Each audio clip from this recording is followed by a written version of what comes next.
Wow. Dear brothers and sisters in Christ, lovely to see so many of you here, and lovely to be back in your midst, and to see some familiar faces, but also new faces. That's also very special. Thank you. This morning, I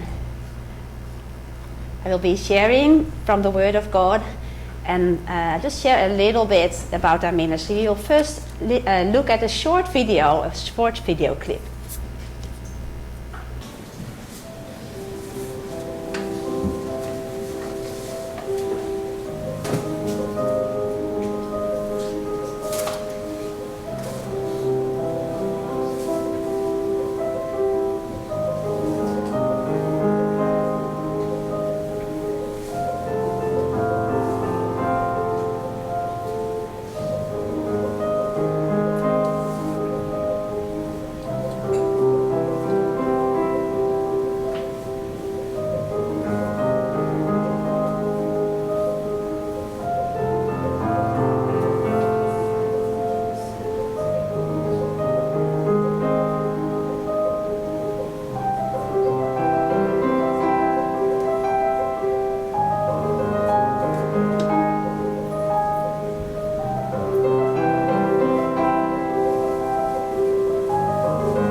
Thank you.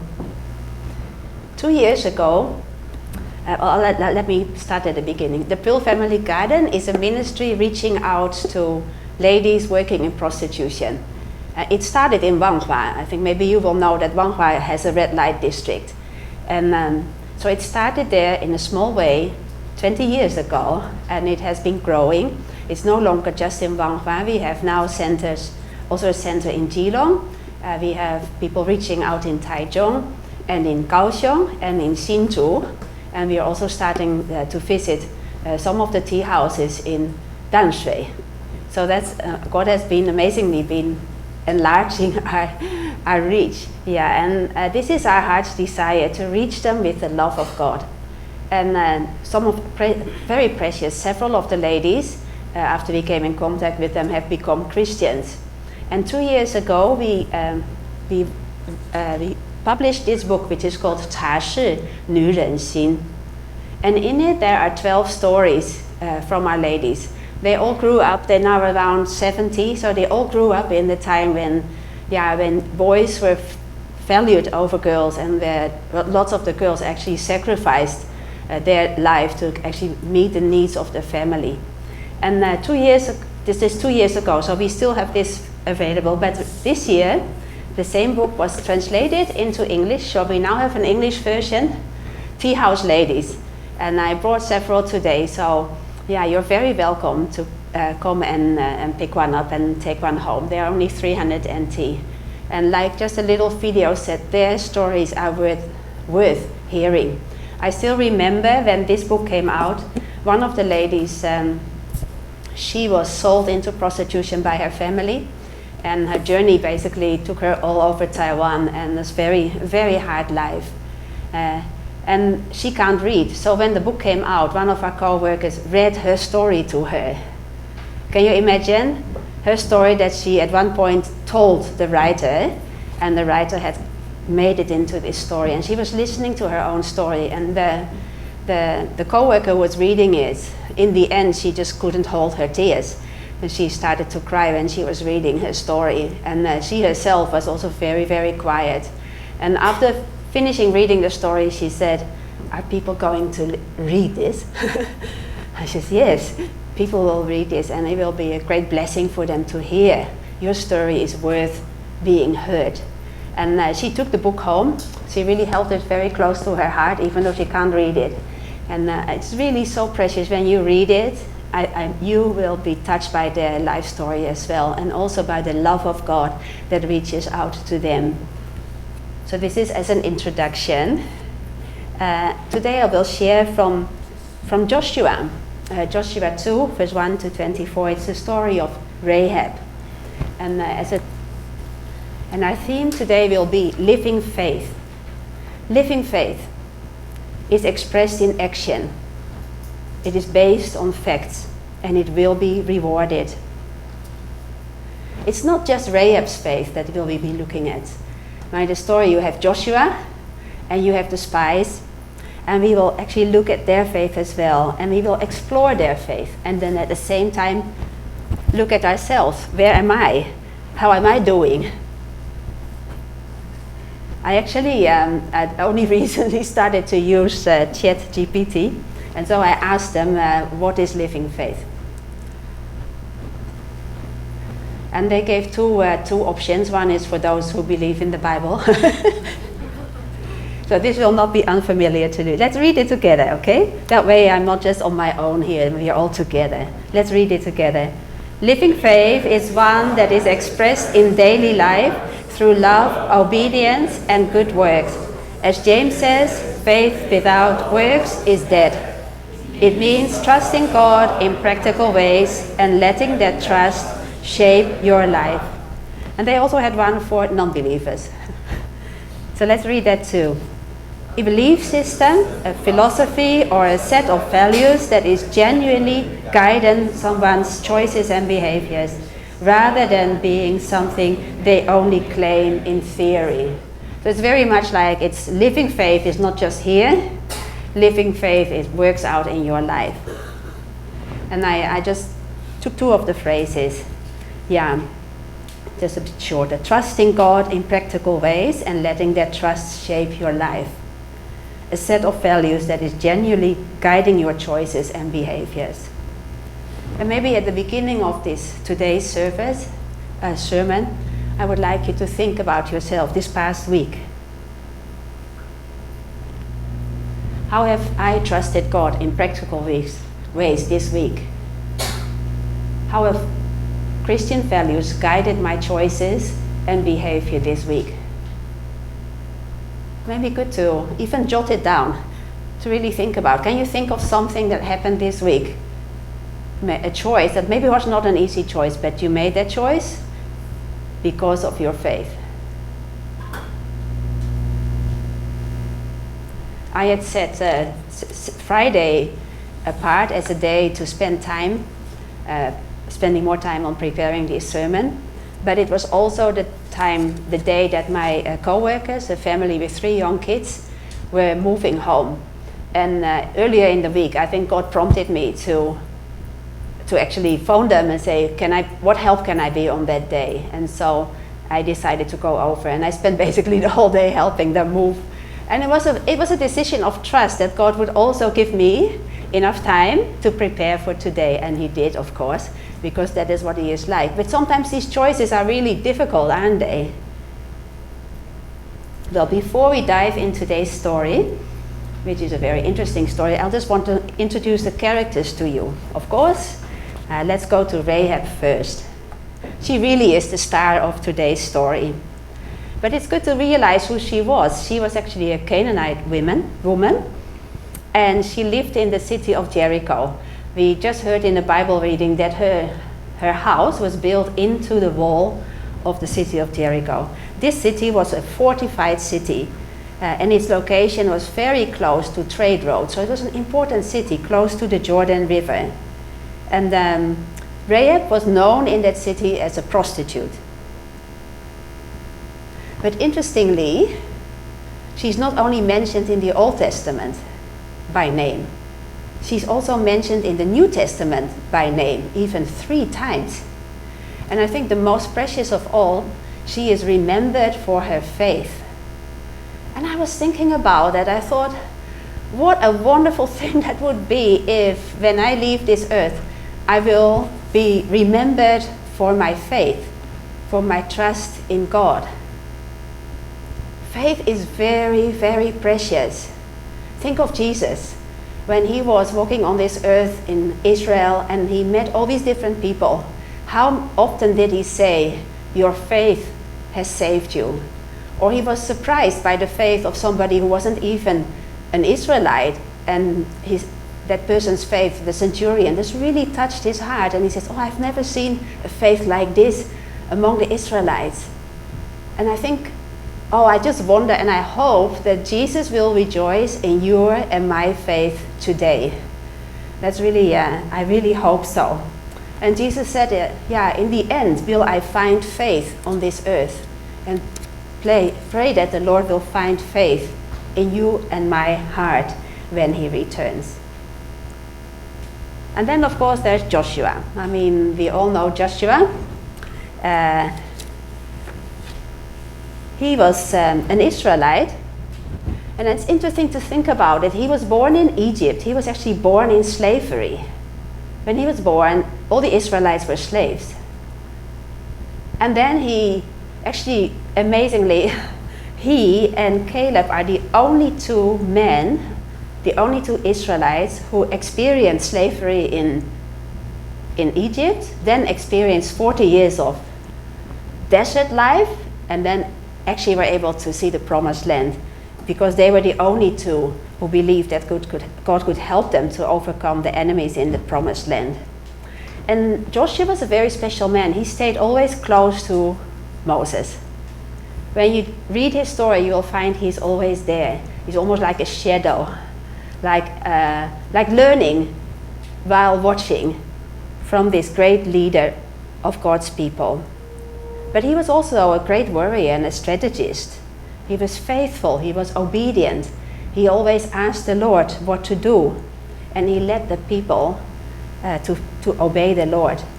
Well, remember, at this time, he's not a young guy. He's had 40 years of desert life behind him. He's around 70, 80 years old.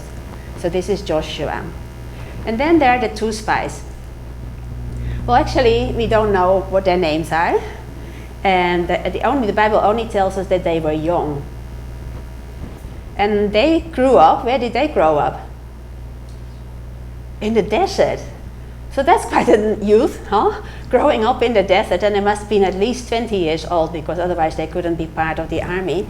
And so imagine just growing up in the desert, hearing about the past in Egypt, knowing that there's the promised land to come, but you're still in the desert. So this is them, yeah. I was really thinking about them. Each one's so different. And as we're sitting here today, we're meeting today, aren't we? All of us have such different childhoods and upbringing and present situations. And we are here today together. And these two, they were in an adventure together. But they had such different backgrounds. Well, to give you an idea of the situation, the Israelites were camped on the east side of the Jordan River. And Jericho was right opposite from their location, only about 8 kilometers. And actually, most likely, the people in Jericho were able to actually see the Israelite camps on the other side of the river. I mean, there were not just a few of them, just men, 20 years and older already, 600,000. So you can imagine how big a group of people that was. So here they are camped there, and there's the city of Jericho on the other side. It'd been 40 years in the desert, and they had just won 2 battles with the Amorite kings. And it is at this point in history that God speaks to Joshua, and he gives him a mission. Let's read it together. After the death of Moses, the servant of the Lord said to Joshua, son of Nun, Moses' assistant, Moses, my servant is dead. Now then, you and all these people get ready to cross the Jordan River into the land, and I am about to give to them, to the Israelites. He gave a very clear instruction, which was very easy actually. Get ready. Get ready. Get ready to do what? To cross the Jordan River. I like that. I mean, we knew that they had to fight Jericho, they had to fight many other, they had to do many other things, but he comes with just one thing. Get ready. Cross the river. This is a life of obedience. You know, like God doesn't tell us everything, praise the Lord, otherwise we might not do the first thing. He just tells us one thing. And just go for that one thing because he is telling you to do that. So, scary and a bit impossible. Actually, the river in that time, season of the year, was actually flooding, was full of water. But God also gave him many promises, just a few. Let's read God's promises. I will give you, Ichi. I will give you every place where you set your foot, as I promised Moses. No one will be able to stand against you all the days of your life. I was with Moses, so I will be with you. I will never leave you nor forsake you. Be strong and courageous, because you will lead these people to inherit the land I swore to their ancestors to give them. Wow. It's kind of like promises that kind of, for the rest of his life. For whatever he would face, God would be there and help him. And if you can see, you can realize that he's not just giving him what to do and a promise, but it's like a mission and it's like a vision. The mission is lead the Israelites into the promised land. That's what he should do. And the vision is that every place that he will put his footstep, that will become theirs. So it's like it's a big vision. Yeah, and it needs him to go and do that. And I was thinking about you and me. Have you received a mission from the Lord?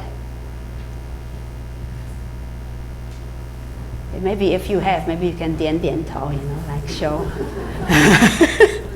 Has God given you a task that is really, he's giving to you? Has he shared something of his heart with you?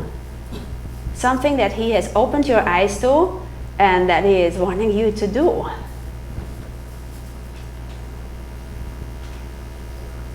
Is there a desire in your heart? It often takes time, but it's really very precious. And this is what happened. I'll just share a little bit about my own story. I came to Taiwan in 1988. Yeah, and after 4 years doing language study and student work, I actually moved to Wanhua, and I lived in the street next to the Longshan Temple, Xizangjian. And I was there asked to get involved with work among the homeless. But where I lived was where the ladies were waiting on their customers. So every day I come out of the house, every evening I come back, there are ladies waiting right in front of our door. So I was told, don't stop, don't play with your key, don't sit on the motorbike, because otherwise they might think you're one of them. So I learned to leave fast and to come back, and I tried to connect with them, but that was really difficult. But one day there was a typhoon and the night market was closed, and we had a little dog, so I had to take the dog out for a walk in the middle of the night. And there I met one of the ladies. She was on the phone, very agitated, talking about her debts. And we got talking. She talked about her debts, and I talked about my Jesus. And after that, this one lady, she would always greet me and smile at me. And God used that one incident, can say that, to put in my heart a desire to one day be able to tell these ladies about the love of Christ and to be their friend. I want to tell you something really special. That was in one address in the Xizangjian, 193号. But actually, from that one circle, now 7 ladies have become Christians and were baptized that used to work on the street. When they worked together, they were not necessarily friends. So one of them got baptized, and a few years later another got baptized, and she attended the baptism, and she was the one giving her the flowers. In the past they were not friends. But this time when at the baptism she gave her flowers and she said, "Now you are my sister." And it's so amazing what God can do. Yeah, God planted a seed in my heart, and I had to step out in faith and respond to that burden he put in my heart. It took some time, but he worked through it. So God gave Joshua, I'll explain. Our mission is actually grown out of actually doing it, taking the first step and doing it. We realized this is what God has put on our heart, bringing the gospel to women in prostitution and then mobilizing the local church to do the same. Don't be afraid to go into the red light district and make friends. And our vision is a string of pearls, not just Taipei, but all over the island, wherever they are working, churches having the courage to care for them and to reach out to them. And you can see already 5 pearls. Yeah, the necklace is growing. Let's read together. Then Joshua, son of Nun, secretly sent 2 spies from Shittim. Go, look over the land, he said, especially Jericho. So they went and entered the house of a prostitute named Rahab and stayed there. I like this. Actually, this first verse is kind of rather surprising in one way. I mean, Joshua's response is surprising. The first step he did was he actually secretly sent out 2 spies. And then the spies went out, they go to a house of a prostitute. Well, we'll look at that later, but it's kind of why? We'll look at it. But we'll first look at Joshua. 40 years ago, he was the one being sent out as a spy. Do you remember? Why did Joshua send out only 2 spies? And why secretly? I just want to compare the 2 situations. They're 40 years apart from each other. 40 years ago, he sent them out 12. God sent them out 12. That was Moses sending them out. And they were actually all leaders of the tribes of Israel. Their names are all recorded in the Bible. This time, just 2. We only know that they were young men. We don't even know their names. And they were sent out 40 years ago to explore the whole of the Promised Land. This time he is saying especially Jericho, this city. That time it was 40 days. This time only 4 days. That time when they came back, they reported to Moses, to Aaron, and to the whole community of the Israelites. And this time they only reported back to Joshua. And I was thinking, why? Why was Joshua so secret about it? Why only 2? Was he afraid that something similar would happen as 40 years ago? You know, many of them going and then coming back, and half of them not believing that God could do it. So you can sense almost his cautiousness. And I mean, Joshua was, what was he? He was 70, 80 years old. So he had a lot of experience. He's an older Christian, you can say it like that, huh? He's an older, mature Christian. And he was careful. And I was wondering why. Is it only because he was fearful of this, or was it because the whole military situation was different? The people in Jericho were already very aware of them, and they already conquered 2 kings, so they had to be more careful. But no matter what the reason is, the Bible doesn't clearly tell us, but from Joshua, we can realize that he's being very careful. And there's many amongst us who are older, and I really think that's really, really precious to have Christians in our midst, in our congregation, who are mature, who have walked with the Lord for many years. And often they are more careful and wise. So really treasure them and ask them, talk with them, and learn from them. And then we have the 2 spies. They were young men. Yeah, so Joshua's faith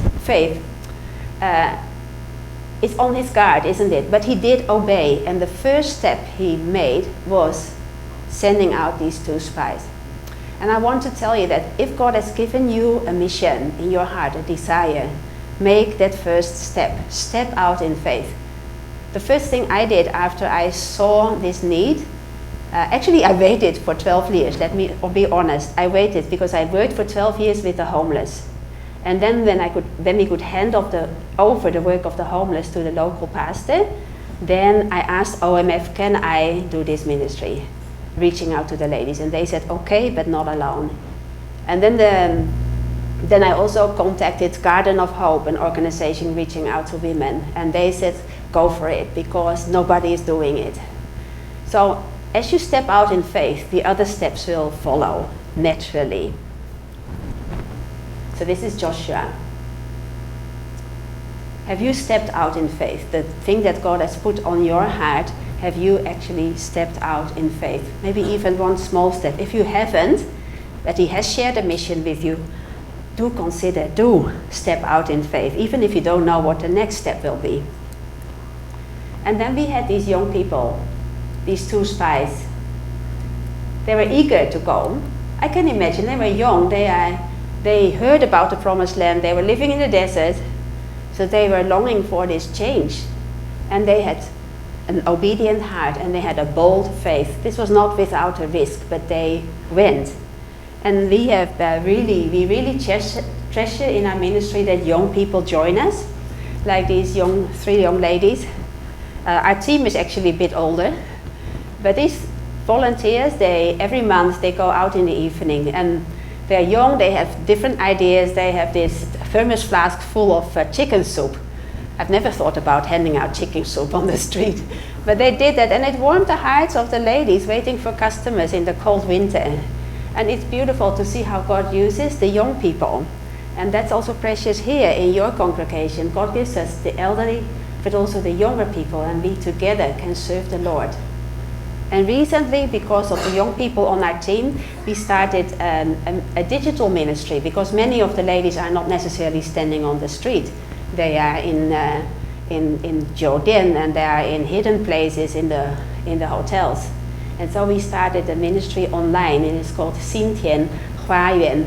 It refers to our heart, which is whatever situation you are in, you know, their life is so dark around them, but everybody has a 花园 in your heart. And that's the place that you should really protect and care for. And we hope that by the things that we share with them on this line and on this IG, in this IG group, will really help them to one day invite Jesus into their 心田花园. Okay, what happens when these 2 spies entered into the house of a prostitute? Let's read it together. The king of Jericho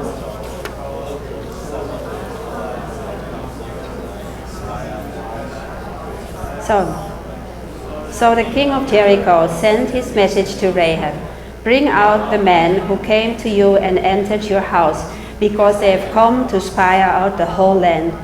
But the women, that's on the next page. But the woman had taken the 2 men and hidden them. She said, "Yes, the men came to me, but I did not know where they had come from. At dusk, when it was time to close the city gate, they left. I don't know which way they went. Go after them quickly, you may catch up with them." But the woman had taken them, roofed and hidden them.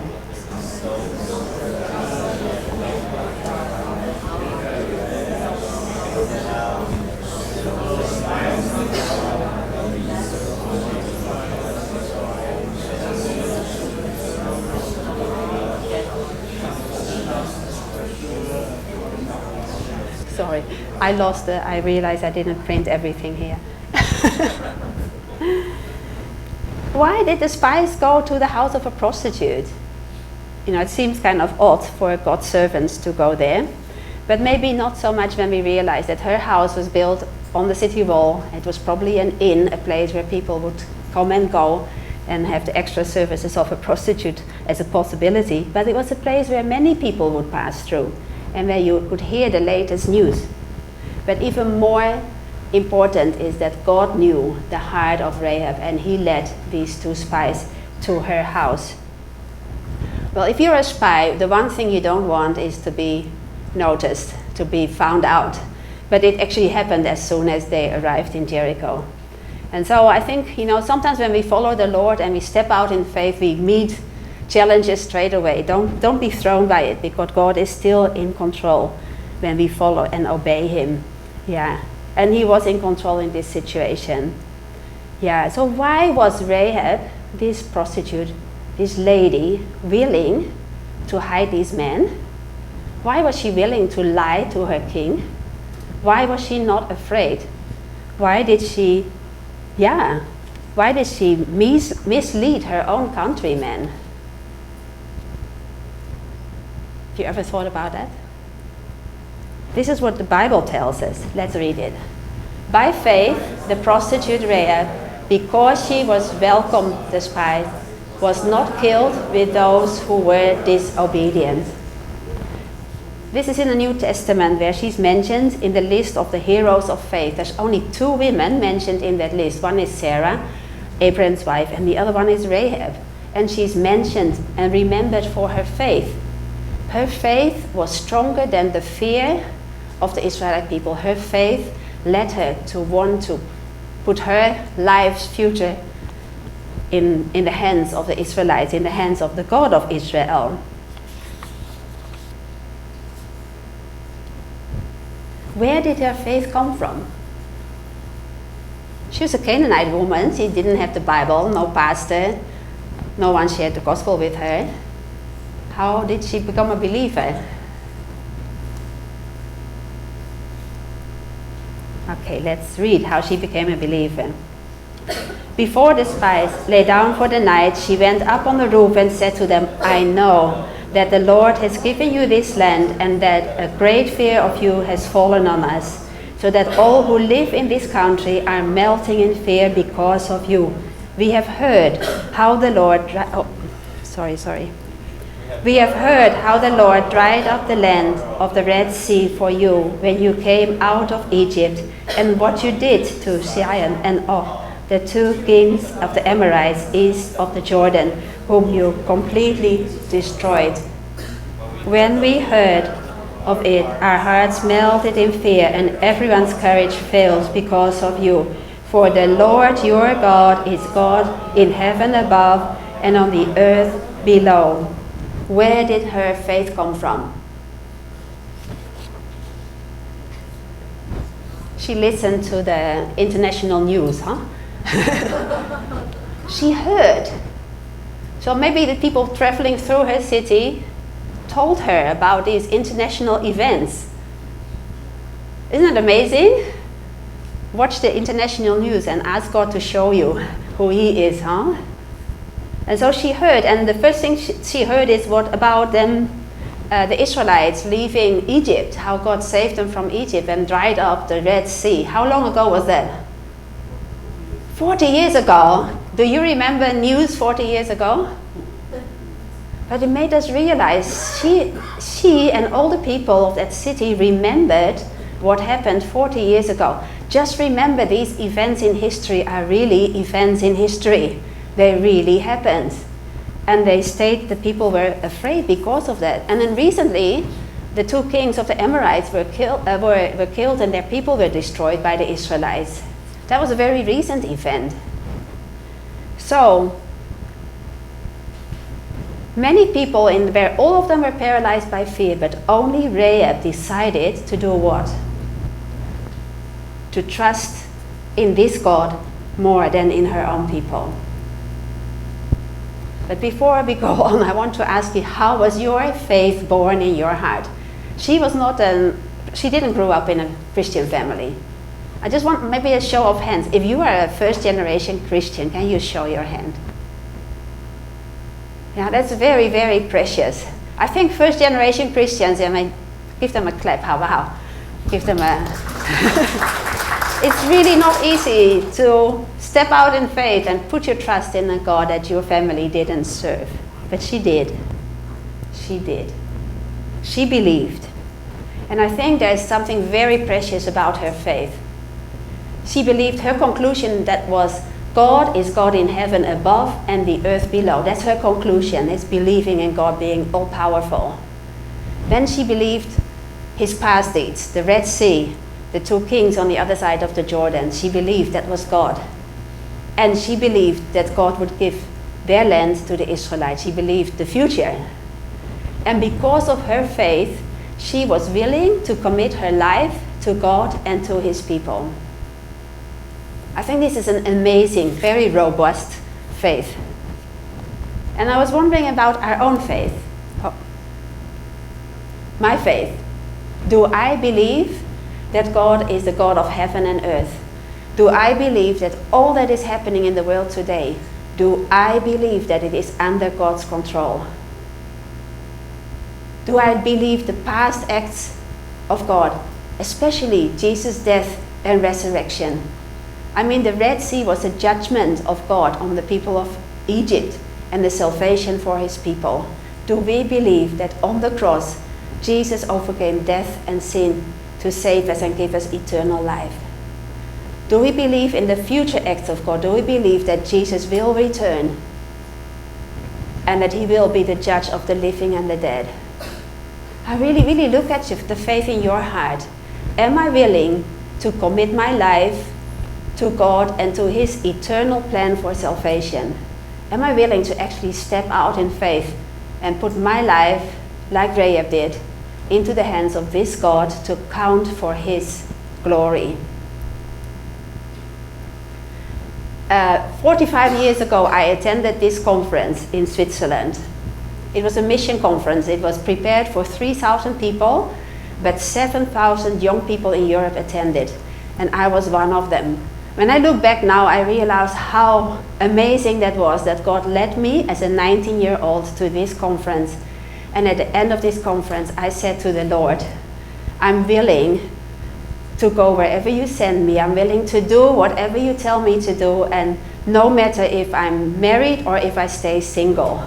I basically gave my life to God for his service.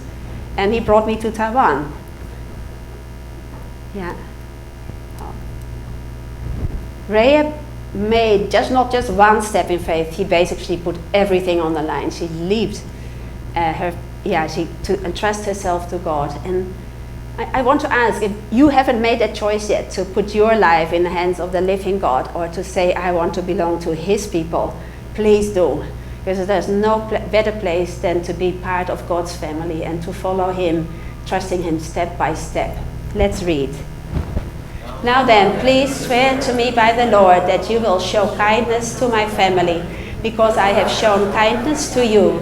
Give me a sure sign that you will spare the lives of my father and mother, my brothers and sisters, and all who belong to them, and that you will save us from death.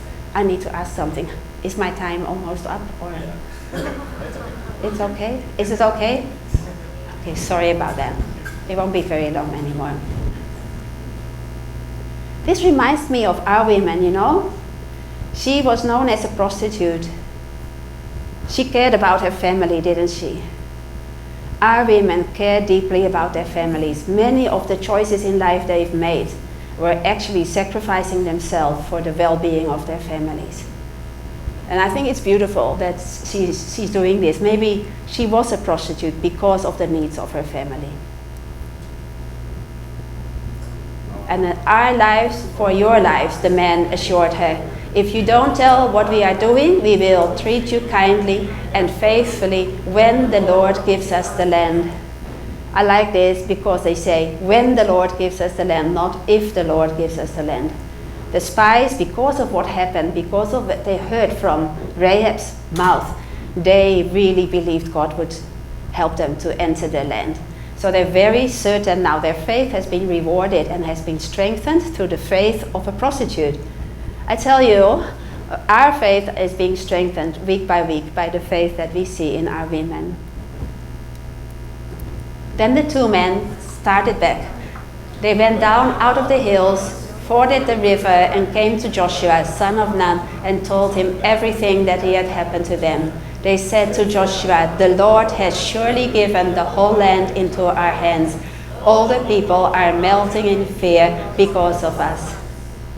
Their faith was strengthened when they reported back. It strengthened Joshua's faith. This is what faith should do. Strengthen each other's faith. And then,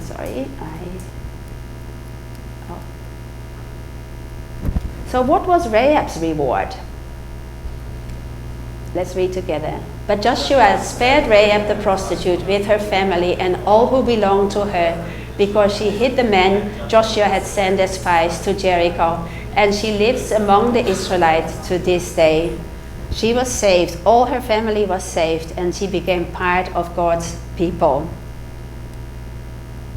And then she appears again in Matthew. Salmon, the father of Boaz, whose mother was Rahab. So she married a guy called Salmon. Boaz, the father of Obed, whose mother was Ruth. And then Obed, the father of Jesse, and Jesse, the father of King David. It's the line of Jesus. Isn't it amazing that she became part of Jesus' ancestors on earth? Yeah. So Rahab's faith is expressed in action. It was based on the facts that she had heard. It saved her family. It changed her life. Because in the last verse in Matthew, she's no longer called a prostitute. She's called by her name. A new life is given to her. And her faith encouraged others, played a crucial role in God's salvation story. And this is what I would like to put before you. How does Rahab's faith challenge you? Does your life already play a crucial role in God's salvation story? Amen.